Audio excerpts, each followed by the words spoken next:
Me defino como una persona que siempre buscó la mejor manera de servir a su ciudad. Lo hizo desde los medios de comunicación, porque estoy vinculado con la radio desde la edad de 15 años. Y he estado, obviamente, desde 1962, siendo parte de la radio en lo que es Azogues, la provincia de Cañar y el país en general. Luego, después, en el servicio público, hemos pretendido hacer bien las cosas.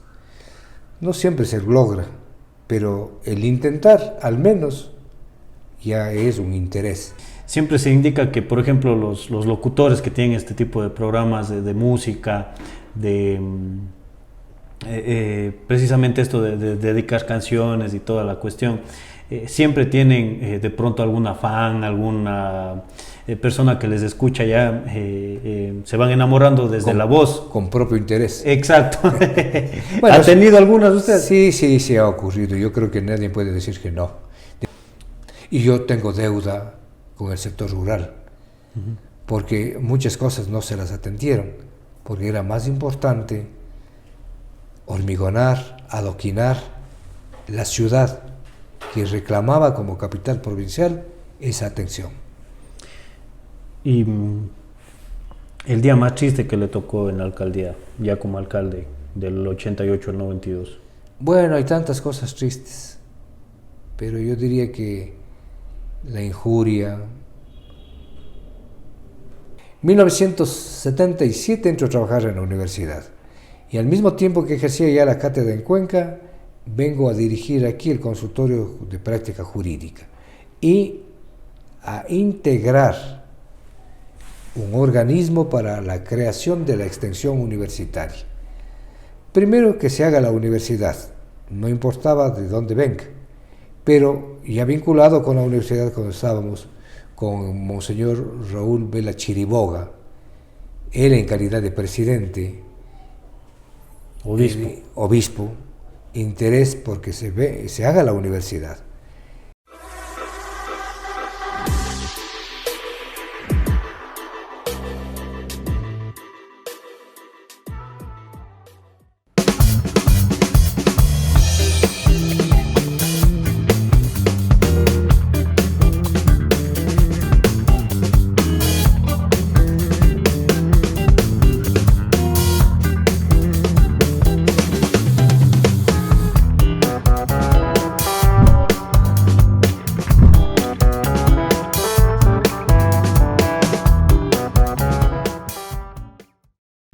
A todas las personas que se conectan con Ecos del Cañar, bienvenidos a un programa más de El Otro Perfil, el podcast de este medio de comunicación, en donde abordamos con personajes de diversa índole de la ciudad, la provincia, el país. En esta oportunidad contamos con la presencia del doctor Marco Vicuña, exalcalde de Azogues, docente universitario, docente de unidades educativas de aquí del cantón. Vamos a abordar varios temas porque el tema de la educación y el tema de la administración pública en la ciudad creo que es fundamental dialogar sobre esto. Doctor, bienvenido, muchas gracias por aceptar nuestra invitación. Después de estos años de experiencia en el sector público, privado, después de 45 años en la Universidad Católica, de haber administrado la ciudad durante 4 años como alcalde, ¿cómo se define Marco Vicuña?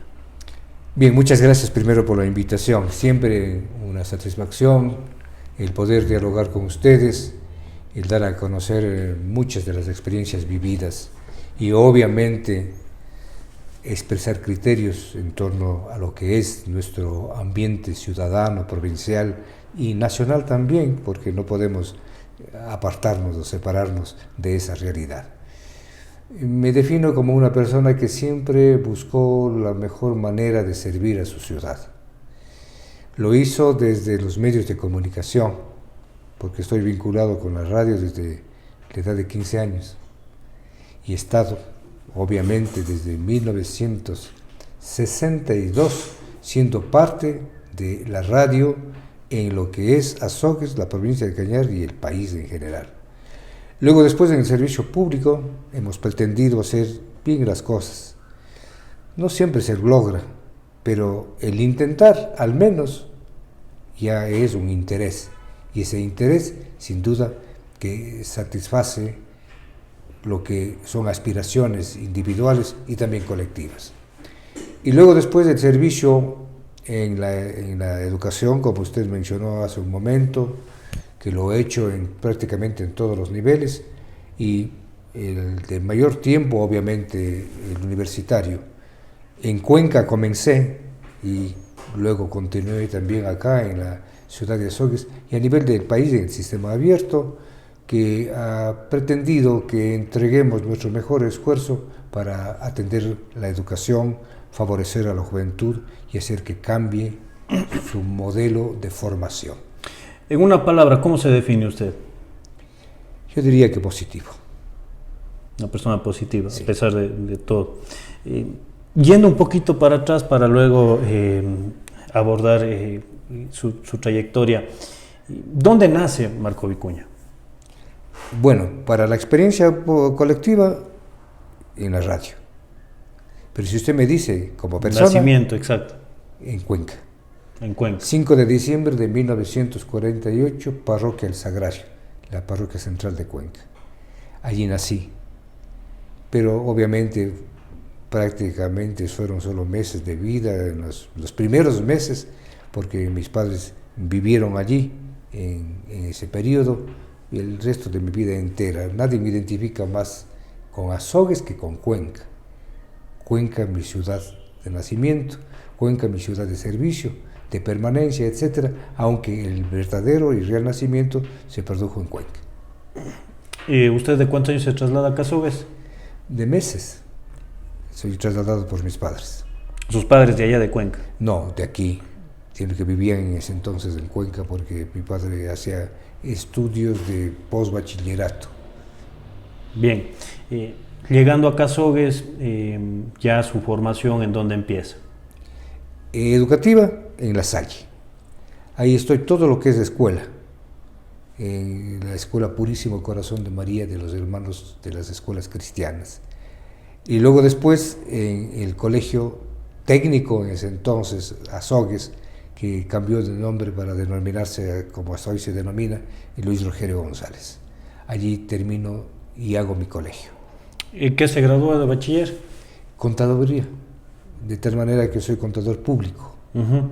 No he ejercido la profesión como contador, pero sí ha servido en la administración. ¿Y qué le motivó a estudiar otra rama en la universidad? ¿En qué universidad? Bueno, yo comienzo mis estudios superiores en la ciudad de Quito. 2 años de economía son los que hago. Y le digo que realmente no satisfizo mi aspiración de formación educativa. O sea, sí continuó con lo que estudió en el bachillerato. Sí, esa era la intención de mi padre fundamentalmente, de que haga la economía, porque ya fui contador, pero no satisfizo mi interés por hacer cosas a favor de lo que creía era más efectivo, más eficiente desde mi punto de vista, y por eso es que dejo. Y acá en la ciudad de Cuenca es que vengo a estudiar Derecho. Comienzo en la Universidad Estatal, pero se clausura. Velasquismo, 1970, se cierra y dejamos de estudiar muchas personas. Yo también lo dejo de hacer. 1971, ingreso a la Universidad Católica y ahí me formo todo lo que es educación superior, tanto para la adquisición de la licenciatura en Ciencias Sociales, luego abogacía y doctorado en Derecho, y también la formación superior, para terminar con el posgrado, la maestría, en la Universidad de los Andes, en Ambato, donde es que adquiero ese 4º nivel. ¿Su padre estaba de acuerdo con que estudie Derecho, pese a que usted acaba de manifestar? Al principio él pensaba que Economía era lo más adecuado por mi formación en Contaduría, pero realmente luego después sí, apoyó y estuvo de acuerdo. Bien, ¿con qué intención estudia Derecho o qué otra alternativa tenía? ¿Ninguna otra o solo Derecho? Bueno, solamente Derecho, para poder vincular al ejercicio de la profesión, aunque le diría que casi no lo he hecho, porque más ha sido en la educación, donde me ha servido la formación educativa jurídica, con los estudiantes en las prácticas preprofesionales, profesionales, de práctica y de vocación en los consultorios jurídicos de la misma universidad y también en el personal que algún tiempo lo tuve aquí en Azogues. Y partiendo de esto de aquí, ¿usted se graduó en qué año?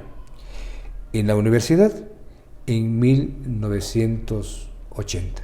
Paralelamente usted ya se vincula a la radio, ¿no? Por sus Bueno, padres. yo en la radio desde antes. En la radio prácticamente estoy vinculado con la radio desde el momento de su creación. Por sus padres. Por ellos, porque ellos fueron quienes pusieron la radio.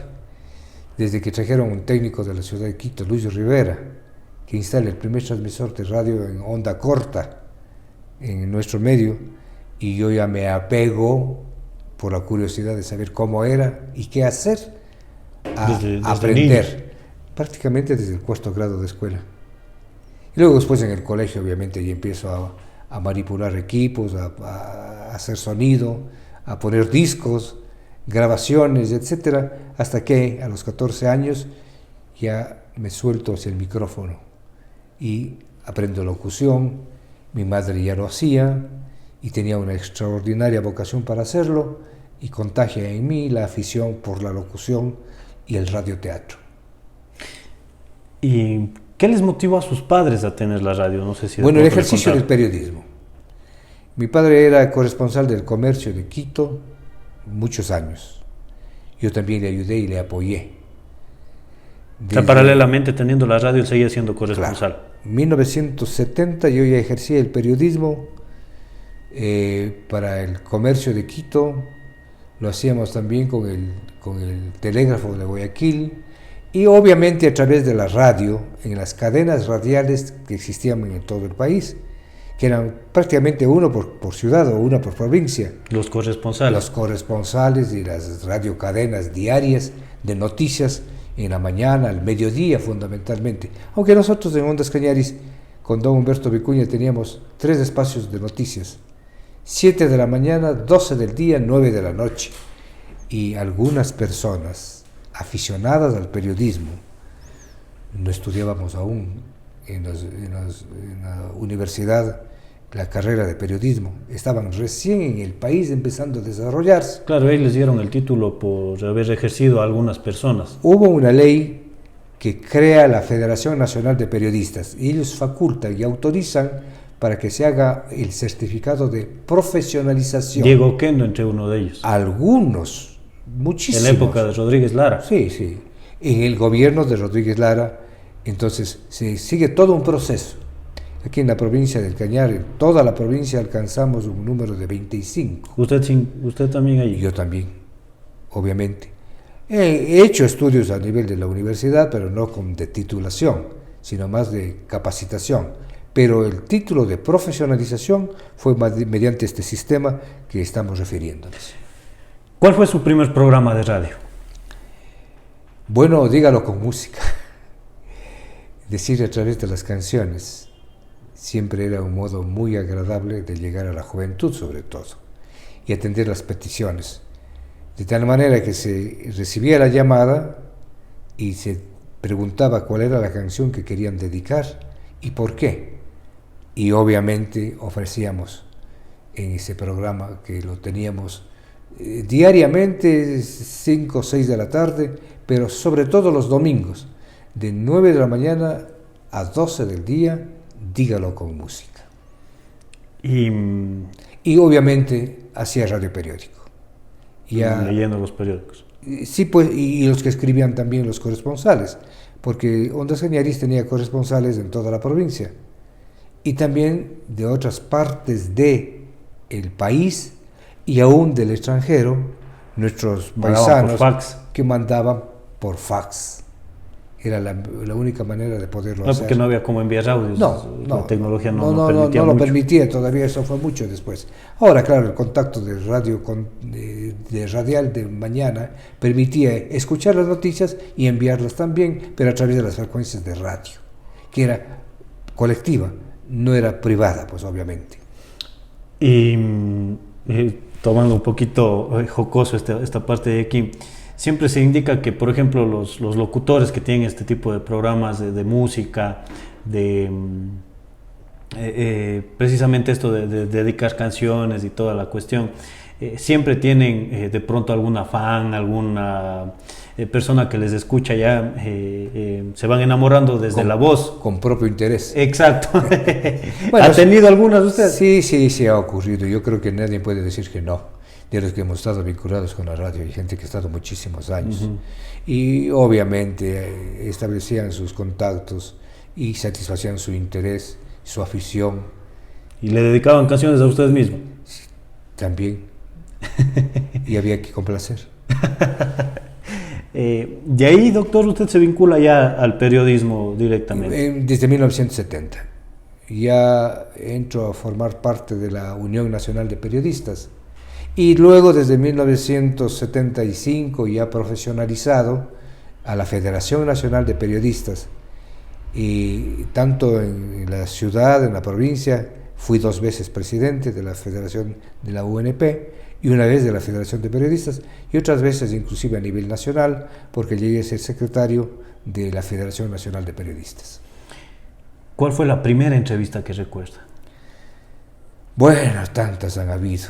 La primera como periodista ya. Yo diría que a los candidatos, porque hacerlo... A alcaldes. No solamente a alcaldes, a concejales, a consejeros. Claro, ese tiempo, claro, consejeros provinciales, candidatos a prefectos, etcétera. De alguna manera se iba estableciendo el vínculo. Por ejemplo, candidato a la alcaldía Guillermo Domínguez Tapia, por decir algo. ¿Sí? Una de las mejores maneras de lograr que haga conocer lo que estaba haciendo como alcalde o lo que pensaba hacer en una reelección, por ejemplo, era a través de la entrevista radial. Y obviamente hacerlo en su despacho a través de la vía telefónica, la de cordón, uh-huh, porque no teníamos la telefonía actual que es tan importante y tan moderna, o llevarlos directamente a los estudios de la radio, era la mejor manera de hacer periodismo. ¿La primera que tuvo cuál es? Yo creo que con Guillermo Domínguez. ¿Y cómo fue? Bueno, nervios. Sí, se preparó obviamente, bastante tiempo antes. Prepararse, saber qué se pregunta era importante, o traer criterios de los concejales, porque los concejales no todos estaban siempre a favor del alcalde, pues siempre ha sido así. Y es correcto, ¿no? Porque no hay que ser levantamanos tampoco. Obviamente.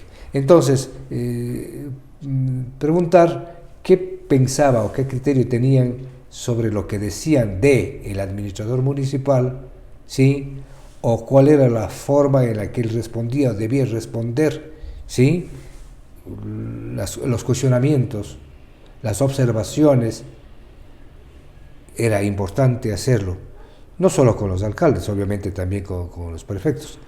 Y quiero recordarle que el personaje del cual hablamos fue alcalde y también fue prefecto. Uh-huh. ¿Ha pagado la novatada de pronto en ese entonces las primeras grabadoras, que no se grababa la entrevista, que de pronto... Las grabadoras de rollo. Ajá. No se acababa el rollo. Sí, o se enredaba, o ya no servía. Eran aparatos grandes, no eran aparatos pequeñitos como después sí salieron con los cassettes chiquitos, ¿sí? Que eran más útiles, transportables, y obviamente hasta el alcance era bueno, la duración diríamos, uh-huh, ¿no? En el sentido de que servían mucho más que una grabadora de rollo grande, que era tan complicado y conflictivo poderlo manejar. ¿Qué novatada pagó? Perdóneme, una grabadora que trajeron desde el Perú, don Humberto Vicuña la trajo del Perú, Zenit. Segunda grabación y ya no servía. Era algún asunto técnico interno del que nosotros no conocíamos, porque no existían muchos de esos aparatos, hasta que alguien, un técnico, Espinosa me parece, de la ciudad de Cuenca, fue el que se encargó de arreglarlo. Pero mientras tanto, según nosotros estábamos grabando. Exacto. Terminó todo unos 30 buenos minutos de algún programa y quererlo escuchar, nada, porque no estuvo grabado, había fracasado el sistema de micrófono que no estuvo bien conectado y obviamente frustró nuestra idea de hacer ese programa al que le habíamos puesto tanto empeño. ¿Alguna cobertura periodística que le marcó a usted? Bueno, hemos hecho tantas cosas, pero yo diría que fundamentalmente el conocer las aspiraciones de candidatos a nivel nacional sí dejaron experiencias, porque venir a una ciudad pequeña como la nuestra y entregarse a una entrevista que no tenía una audiencia tan importante como de una radio nacional, ¿sí? Pero que le den el privilegio y la satisfacción de que le escuchen localmente, sí era una aspiración que teníamos quienes integrábamos las radios locales. ¿Se ha hecho coberturas entonces usted de campo? Sí, claro que pero sí. Pero de pronto algún drama social, desgracia natural, de pronto que le marcó. Yo diría la de Biblián, el fallecimiento de más de 100 niñas, la tragedia de Biblián, más de 100 niñas fallecidas que dejaron una experiencia realmente terrible. ¿Usted cubrió esa noticia? Cubrimos, yo era joven todavía, pero ya hacía en la radio programas y ayudaba a los otros que se supone que con más experiencia cubrían la noticia, pero sin duda que sí nos dejó una experiencia que hasta hoy la recordamos con enorme dolor, ¿sí? Y no podemos olvidar la tragedia que tantas vidas costó por imprudencias de administradores educativos. Y hablando de educación, usted a la par se va vinculando y a la universidad, a la docencia, perdón, primero en el colegio. La docencia técnico. En 1970. Y hacía radio también. Y hacía radio, pues radio ya lo estaba haciendo algunos años. De tal manera que administrar y gerenciar bajo la dirección de don Humberto Vicuña la radio y la administración de doña Inés Domínguez, que ella era la que manejaba esa porción de funcionamiento radial, ¿sí? Y ya lo hacíamos por algunos años. Entonces, profesor en el técnico, gerente de la radio y poco después, desde 1971, ya estudiante universitario para la carrera de Derecho, fue lo que ocupó gran parte de mi tiempo.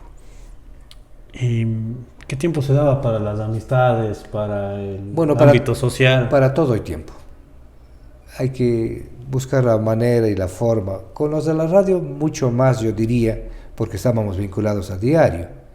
Y tantos que han hecho radio, que tenían vínculo con el medio y obviamente con las personas que integrábamos. Y en el caso nuestro, como con cuasi propietarios, no lo éramos de forma directa porque los padres eran los dueños, pero ayudábamos a administrar.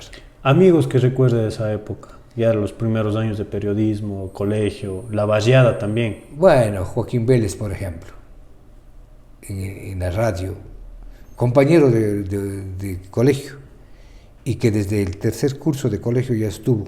Se vinculó a la radio también. Armando Belecela Fajardo también estuvo y con nosotros.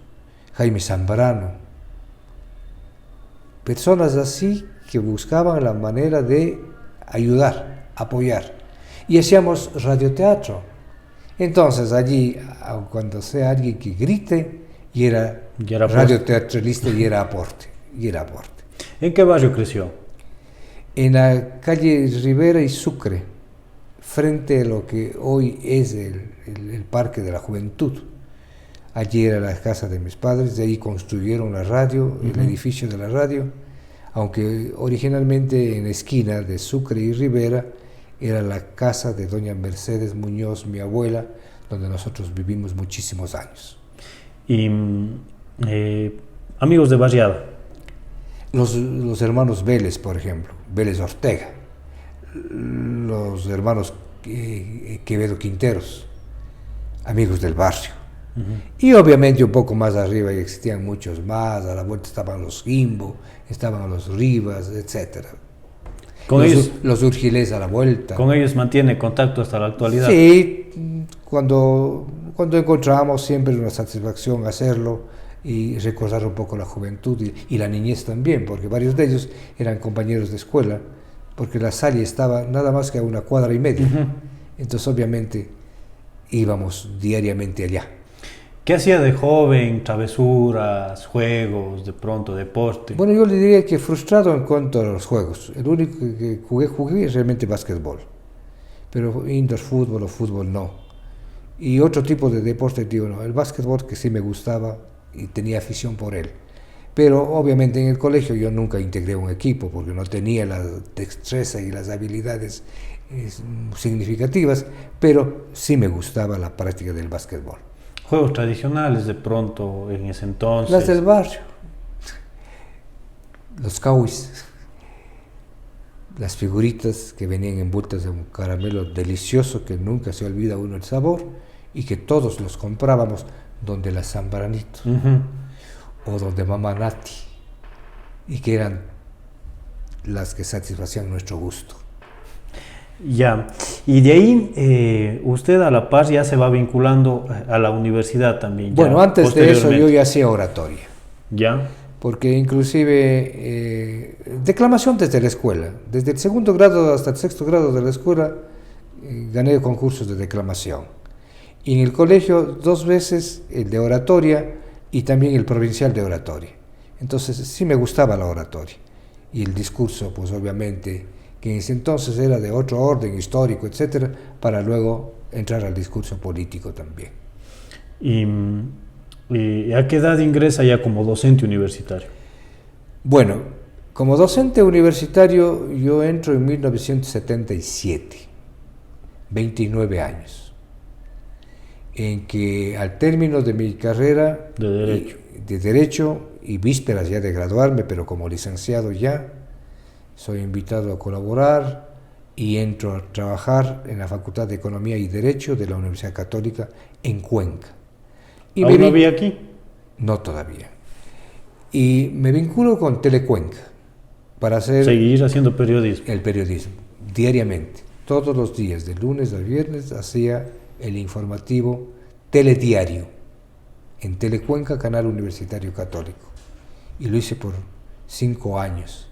Pero seguía haciendo noticias y enviando reportajes a Cuenca desde Ondas Cañaris. A través de Ondas Cañaris, lo hacíamos con José Barreto, por ejemplo, lo hacíamos con Córdoba, Paquito, y ellos ayudaban y colaboraban, y algunos años colaboramos en forma conjunta en enviar las noticias de Azogues y de la provincia del Cañar. La tragedia de la Josefina, por ejemplo, la cubrimos de forma íntegra. 93. Y 93, desde la noche del 29 de marzo hasta el 1 de mayo del desfogue y luego las consecuencias que dejó esa inundación terrible y que hasta hoy la recuerda la gente con toda la experiencia que significó. Y posteriormente ya, perdón por utilizar estos términos, ¿cuándo le empieza a picar el bicho de la política? Bueno, el bicho de la política desde la concejalía. Primero cuando, bajo el pretexto de una ley de servicio civil que la dictadura militar impuso, Guillermo Rodríguez Lara, para nombrar concejales porque nadie quería aceptar. Nadie quería ser político ese tiempo de dictadura. Vincularse sobre todo.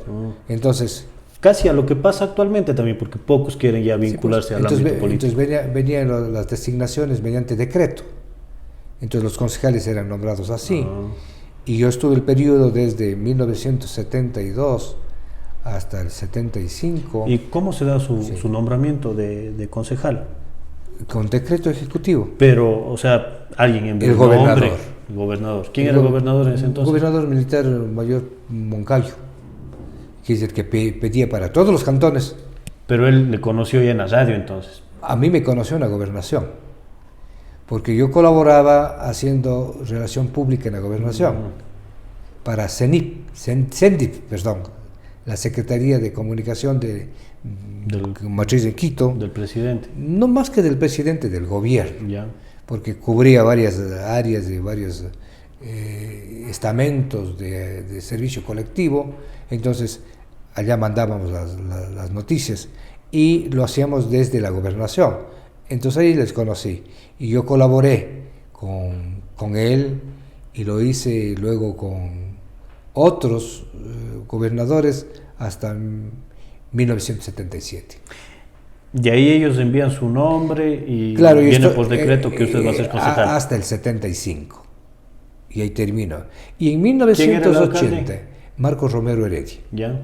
Pero renunciamos todos cuando él sale, le cambian y querían que uno de nosotros entre al ejercicio inclusive de la alcaldía. Yo fui propuesto para hacerlo y no acepté y más bien renunciamos. Ahí viene Edgar Ávila. Ahí le designan a Edgar Ávila.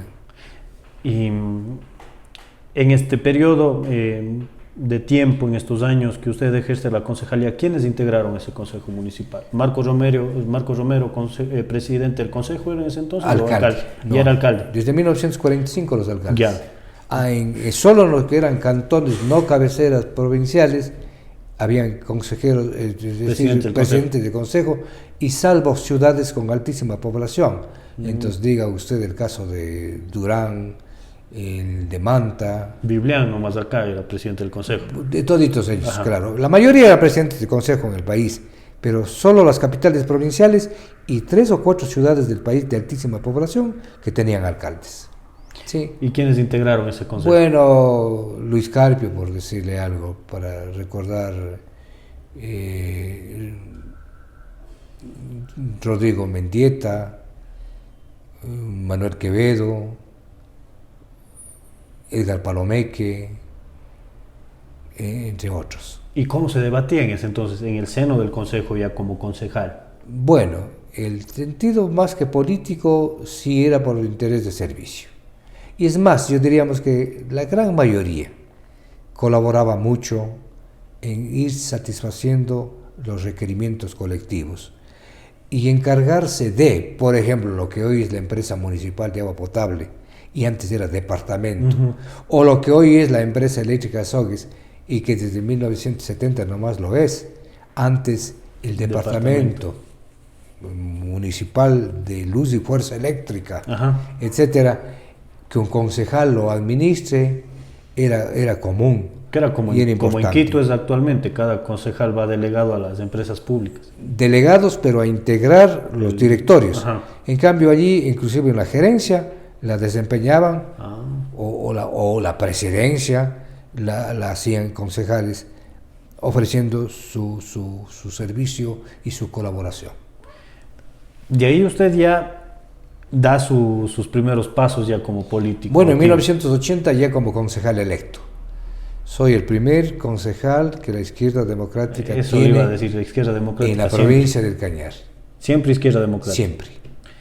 El único partido político al que he sido afiliado y que lo soy hasta ahora. ¿Quién era alcalde en el 80 cuando usted es concejal?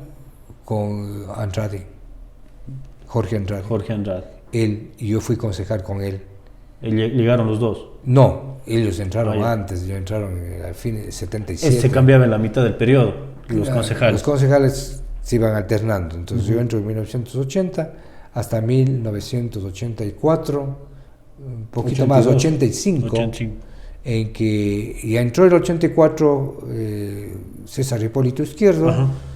mi compañero de universidad, porque fuimos compañeros en la universidad. Y llega por la izquierda democrática él. Y llega por Izquierda Democrática. Entonces yo estaba como concejal y ahí se produce un cambio. La dictadura militar, no dictadura militar, el gobierno de Febres Cordero propone un cambio y reformas que significaban hacer cambios también al periodo de ejercicio de los concejales, acortándole meses para designar a medio tiempo, como era antes, y hacer las renovaciones. Hasta allí soy concejal la segunda vez. Y en 1987 Participa como candidato participo a la ya alcaldía. como candidato a la alcaldía y soy elegido el 31 de enero de 1988 y entro el 15 de abril de ese mismo año al ejercicio de la alcaldía hasta el 10 de agosto de 1992. ¿Cómo eran las campañas políticas de ese tiempo? Duras, muy duras y muy largas. No tenían, Más que las actuales. mucho más, muchísimo más, porque había que recorrerse prácticamente comunidad por comunidad, barrio por barrio, ¿sí? haciendo la campaña. Pero usted ya se da a conocer un poco siendo concejal en la radio. Obviamente, y por la radio también. Sí, por la radio también. Pero siempre es importante la presencia. Pero la presencia. Entonces, hacer los comités era la forma más común de contactar con las comunidades. Hoy ya no tanto, porque ya a través de las páginas sociales, obviamente la radio y también la televisión, estamos cubriendo esta falta de contacto directo, yo diría, que se lo hace a través de los medios. Eso le iba a consultar. ¿Cree que eso realmente hace falta? ¿El contacto directo? Bueno, siempre es importante, pero obviamente el hacer conocer las aspiraciones, las propuestas, las iniciativas a través de las redes sociales ha suplido o ha reemplazado a eso del contacto directo. Pero siempre es bueno estrechar la mano, el claro abrazo. Que sí. ¿Y cómo era usted en una tarima, por ejemplo? ¿Cómo era usted de candidato en una tarima? ¿Era de los candidatos que gritaban? Eufóricos, exactamente. Bueno. ¿Qué discursos recuerda en una tarima de campaña electoral, tomando en cuenta que participó en dos, como concejal y como alcalde? Ofrecer la pavimentación de Azogues, por ejemplo, la que más entusiasmo tenía la ciudad, porque construido del sistema, la colocación de redes de agua y las redes para aguas servidas de alcantarillado, etcétera, sí, y no tener pavimento en la ciudad, dio lugar a que antes de que nos posesionemos debamos ya de soportar una protesta, la marcha de las botas, la siembra de chacras a lo largo de la calle Bolívar, reclamando por la pavimentación, que era muy justo, pero había que reemplazar y cambiar las matrices, el agua potable. Y ya se había hecho en gran parte, pero el pavimento, el hormigón, sí, que se hizo en gran parte del centro de la ciudad, en la administración que me tocó dirigir, pues era lo que Azogues quería. Y yo tengo deuda con el sector rural, porque muchas cosas no se las atendieron, porque era más importante hormigonar, adoquinar la ciudad que reclamaba como capital provincial esa atención. Y el día más triste que le tocó en la alcaldía, ya como alcalde, del 88 al 92. Bueno, hay tantas cosas tristes, pero yo diría que la injuria, el ataque no meditado, sino odioso, siempre hace daño. Y nunca olvido, por ejemplo, que un medio de comunicación, de compañeros periodistas, ¿sí?, periódicos que ya no existen, ni voy a mencionar quién, ni cuál, sacan una foto de la calle Ayacucho, la primera la de acá. Sí, que pusimos hormigón, la primera, con marcador rayado, y decir las fracturas del hormigón, para atacar la ejecución de una obra, una infamia. Hasta hoy está el Ayacucho, sí. ¿Cuántos años está hormigonada esa calle? Desde 1989. ¿Qué calidad de hormigón se ha colocado para que hasta hoy dure? Era la respuesta que yo puedo dar. El día más feliz en la alcaldía de Azogues. Bueno, han habido tantos, pero yo diría que aprobar el plan de desarrollo urbano. Que se utiliza hasta ahora. Hasta el 2022, me parece que se sigue utilizando algunas cosas, pero hay algunas cosas que se siguen utilizando o se las tomaron. El plan de desarrollo urbano, el catastro multifinalitario, porque no era solamente para el cobro de impuestos, era una de las cosas, porque la finalidad, lo multifinalitario, era que un catastro sirva para mucho. Por ejemplo, el señalamiento del patrimonio edificado de la ciudad, que no estaba determinado ni definido, y que si se hubiese hecho mucho más antes, hubiese servido para preservar, mantener, guardar y cuidar tantas y tantas bellísimas edificaciones que teníamos en nuestra ciudad. No solamente es el caso de Azogues. Palacio Municipal de Cuenca se lo hizo derruyendo un hermoso edificio, el de Quito. En cambio, el mérito lo tiene Guayaquil, lo que es el edificio municipal de Guayaquil, que realmente es una belleza impresionante. El día que de pronto quiso tirar la toalla en la alcaldía de Azogues. Bueno, cuando no habían los recursos para poder continuar con la ejecución de obras, y diga usted, si ya se había hecho gran parte del centro urbano, las áreas periféricas demandaban también de servicios, y lograr dinero era difícil, porque impositivamente, a través de contribuciones especiales de mejoras, no se las cobraban. Y perdóname que yo ponga la mano en el pecho y diga, fue la primera administración que cobró contribución especial de mejoras, pero era la que ha ido financiando la ejecución de obras futuras. Y ganándose el rechazo de la gente. Ah, por cierto, la factura era alta, porque la gente no quiere pagar impuestos. ¿Quiénes eran los concejales de usted en ese entonces? Bueno, Marco Vélez, Jorge Pinos, González. ¿Tenía oposición en el consejo? Sí, claro. ¿Quiénes eran los concejales de oposición? Bueno, Ramírez, por ejemplo.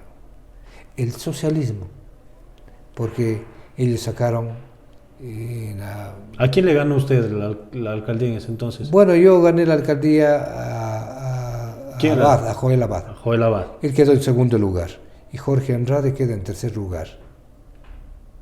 Joel Abad por el socialismo. Joel Abad por el socialismo. ¿Y el socialismo le empieza a hacer oposición a usted?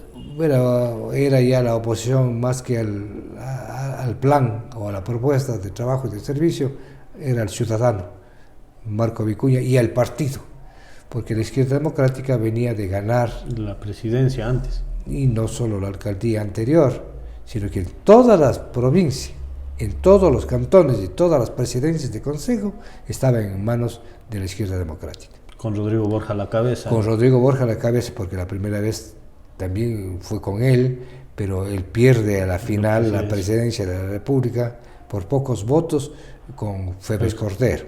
El recordado debate televisivo, ahí se marcó la diferencia. Sí, sí, sí. Y de ahí usted se desvincula ya de la participación política como candidato. Una sola vez intentamos, el partido intentó para llegar hacia el Congreso Nacional. Fui candidato más a no querer, pero... O sea, por darle vida al partido. Por darle vida al partido, pero yo no tenía la aspiración de llegar realmente a hacerlo.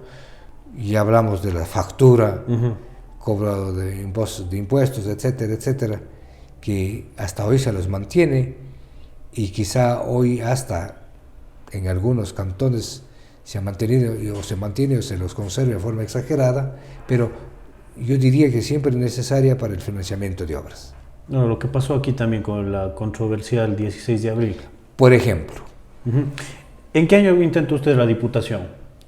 En el 84. O sea, perdón, en 94. Casi 6 terminado, años después. 2 años después de terminado la perdón. alcaldía. 2 años después. O sea, nada estaba más. fresquita básicamente la memoria suya en la gente. Sí, todavía. ¿Con quién pierde ahí? ¿O por cuánto perdió? Bueno, yo le miento si le digo y si le hablo de números. Pero más o menos un porcentaje. Pero es que yo no quedé en segundo lugar, yo quedé en tercer lugar, me parece, ¿sí? Pero ya le cuento y le digo que... O sea, no fue con la intención de ganar. Prácticamente fue así, sino más que el partido tenga candidatos. Y de ahí se desvinculó ya de la política activa. Prácticamente. He estado haciendo activismo interno, opinión interna, integrando organismos del partido para opinión, criterio, ideas, propuestas, reformas, etcétera, pero ya no como candidato a nada, ni dentro del partido tampoco. ¿Sigue en el partido o ya no? Sigo en el partido. O sea, es militante de la izquierda democrática. Militante de la izquierda democrática desde 1979.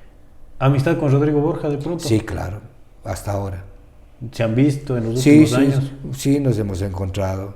Le he invitado a conferencias, por ejemplo, a Cuenca, a la universidad, Él ha venido, ha dado charlas importantes, es un constitucionalista de primerísima clase. Y sus textos, Ciencia Política y Derecho Constitucional, no solamente se los ocupa aquí en el Ecuador, en el estudio universitario, sino prácticamente en toda América. Y usted es uno de los mentores de que la Universidad Católica esté aquí en Azogues, bueno, ¿verdad? 1977 entro a trabajar en la universidad. Y al mismo tiempo que ejercía ya la cátedra en Cuenca, vengo a dirigir aquí el consultorio de práctica jurídica y a integrar un organismo para la creación de la extensión universitaria. Primero que se haga la universidad, no importaba de dónde venga, pero ya vinculado con la universidad cuando estábamos con Monseñor Raúl Vela Chiriboga, él en calidad de presidente, obispo, interés porque se haga la universidad. Se resuelve hacerla, pero no había los recursos económicos y la universidad tampoco las tenía. Pedir al gobierno, el gobierno no lo daba. Y otros sectores querían en universidad, pero universidad pública, gratuita. Exacto. Entonces ese era el problema. Y así durante 4 o 5 años pasamos buscando y buscando la manera de concretar este proyecto. Hasta que finalmente en 1985 la universidad dice sí, funcionemos. Y comenzamos en el colegio técnico, con la facultad de contabilidad y auditoría. Entonces la universidad ya se crea aquí, yo soy su primer coordinador, desde su inicio. En el colegio técnico. En el colegio técnico. Y ahí van emplazándose poco a poco. Poco a poco hemos estado en el colegio técnico, estuvimos en parte del edificio del municipio que estuvo un tiempo ocupando el colegio Roberto Rodas, estuvimos un tiempo en el colegio Juan Bautista Vázquez. En el edificio de la radio también. Sí, con oficinas y aulas también. Estuvimos en la escuela Emilio Abad y nuevamente en el técnico, hasta que finalmente en 1998 iniciamos la ocupación en la Concordia del bloque central, del bloque principal, que ya se comenzó a construir desde 3 años antes con recursos exclusivamente de la universidad, porque no ha habido financiamiento del Estado. Fue solamente la universidad la que financió la compra de la Concordia, 5 hectáreas, a don Paulino Aguilar, y obviamente la construcción de su primero y resto de edificios que se los ha ido haciendo a través de los años. ¿Qué le motivó a hacer a coordinar, a estar impulsando esta obra de la universidad? La aspiración de que nuestro medio tenga universidad y que la gente no vaya, no salga. Muchos salían de Azogues. A Cuenca. Y no solo a Cuenca, principalmente, pero Quito y Guayaquil a estudiar. Y el despoblamiento era notorio. No crecíamos. Desde la universidad es que los estudiantes, las familias, también van quedándose. Había la fuga de cerebros que se conoce, que se iban a otras ciudades y quedaban laborando ahí. Y quedaban laborando allí. Tantísimas personas y familias enteras que se han ido. Hoy ya se piensa 2 veces. Doctor, y no sé si podríamos hablar del primer rector de la universidad. Él es también uno de los impulsores de que venga acá a la universidad. Por cierto, yo diría que... Rector fundador. Claro, porque era el que en esa calidad y condición era el que más apoyo dio. Y obviamente dentro de la universidad sostener, defender y auspiciar el financiamiento. Era la única manera de hacerlo, porque solamente Cuenca, la matriz de la universidad, es la que cubría el funcionamiento, el pago de administrativos y obviamente de docentes. Y cierto que no pagábamos arriendo en los locales que le mencioné hace un momento, pero servicios de luz, servicios de agua, conserjerías, O de pronto etcétera. alguna compensación. Y compensación. No, y cuestión. obviamente eso iba, y compensaciones para los centros educativos que nos facilitaban el funcionamiento. De ahí usted ya hace carrera en la universidad básicamente hasta hace un par Bueno, de meses. la carrera ya estaba hecha, ¿no? Ajá. Desde 1977. Pero usted interrumpe su 29 paso de para septiembre. usted interrumpe su paso para ser concejal y para ser alcalde, o todavía sigue ejerciendo la No, docencia? seguí ejerciendo la docencia porque no había una prohibición en ese sentido, entonces seguimos ejerciendo la cátedra universitaria. Hasta hace un par de meses que usted estaba vinculado a la universidad. Bueno, mi primera desvinculación, si es que podemos llamarla así, se produce en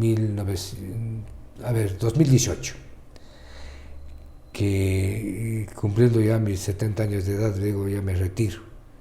Y lo hago, pero lo hago por poco tiempo, pero la gentileza del rector actual, doctor Enrique Pozo, para que pueda continuar en la institución, en la docencia y en asesoría rectoral, me permitió estar pues prácticamente 5 años más, hasta el 28 de febrero de este año, en que definitivamente me retiro ya de la universidad. ¿Afectó de pronto lo que pasó con el primer rector a la universidad? Yo creo que no, porque la universidad ha seguido creciendo.